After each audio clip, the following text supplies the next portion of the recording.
So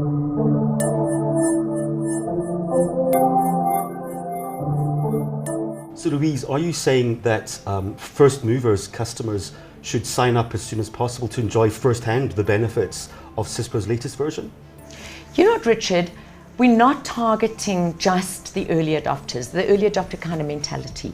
We would like as many customers as possible to sign up for the program.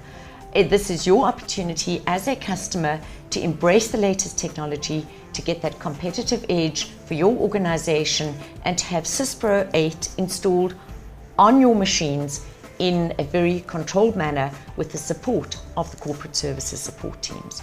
I would really like you to embrace this opportunity and to talk to the people in your organization about being a release candidate customer.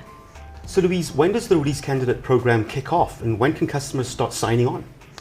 Richard, they can start signing on immediately. It is available, it's on the Syspro 8 microsite.